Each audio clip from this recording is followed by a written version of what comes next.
Barter system लेन-देन की एक ऐसी व्यवस्था है जिसके अंदर हम कोई भी गुड्स और सर्विसेज को किसी दूसरे गुड्स या सर्विसेज के साथ एक्सचेंज करते हैं। इसका मतलब क्या है कि जैसे अगर एक व्यक्ति है जिसे चावल चाहिए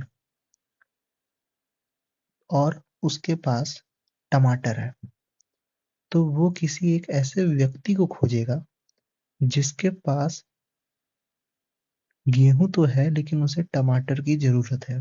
तो ये क्या करेंगे, ये दोनों लोग आपस में दोनों वस्तुओं को एक्सचेंज कर लेंगे, तो इनकी ज़रूरतें उस हिसाब से पूरी हो जाएगी। तो यही है बार्टर सिस्टम, जहाँ पर कि goods and services are exchanged with another goods and services.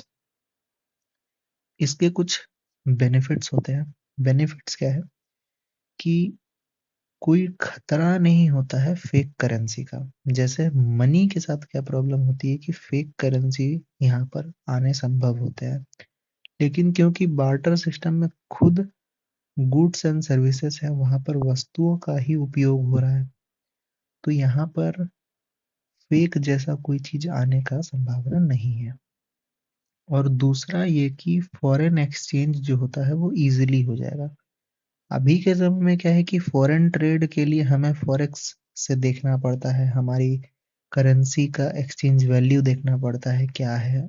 लेकिन अगर बार्टर सिस्टम जब होता है, वहां पर अगर इराक के पास तेल है और भारत के पास वीट है, तो ये दोनों एक दूसरे को अपनी अपनी चीजें दे करके आपस में एक्सचेंज कर सकते हैं। तो यहाँ पर ये चीज की सहूलियत होती है। अब लिमिटेशंस क्या क्या है बार्टर सिस्टम की, अगर वो देखें तो काफी ज्यादा लिमिटेशंस है।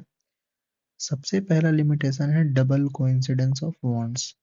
इसका ये मतलब होता है कि अब हम एक्सचेंज यहाँ पर कब कर पाएंगे, जब दोनों लोगों की जरूरतें आपस में मेल खाती हो।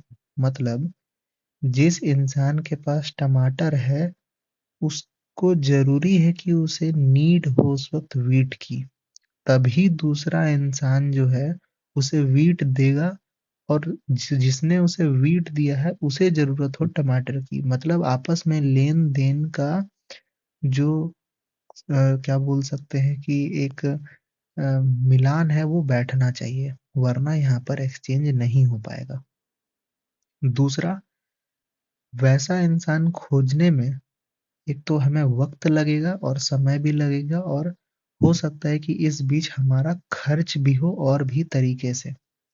तो यहाँ पर सर्च कॉस्ट और ट्रांजैक्शन कॉस्ट जो है वो काफी बढ़ भी जाएगा।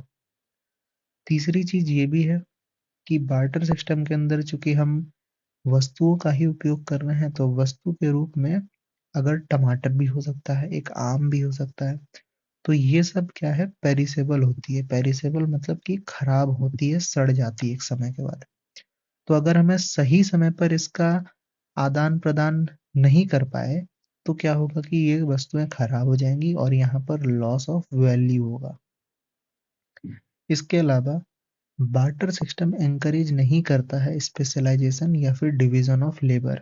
इसका ये मतलब है कि अगर हम सफल नहीं रहे ऐसे इंसान को खोजने में जो कि हमारी वस्तुओं को स्वीकार कर जो वस्तु की हमें जरूरत है वो हमें दे पाए, तो अंत में क्या होगा कि हर इंसान खेती बाड़ी में ही लग जाएगा, क्योंकि सबसे बेसिक जरूरी चीज जो है इंसान के लिए खाना पीना है। और अगर कोई इंसान ऐसा है जो कि कोई और काम कर रहा है लेकिन उसे वैसा इंसान नहीं मिल रहा है कि जो उसके बनाए चीज का उपयोग कर पाए और उसके उसके बदले में खाना दे पाए, तो ये इंसान जो दूसरा दूसरे काम में लगा हुआ था, वो भी अंत में अपना काम छोड़ देगा और वापस से वो भी खेती बाड़ी में लग जाएगा, ताकि उसका भी पेट भरे। तो यही है बार्टर सिस्टम।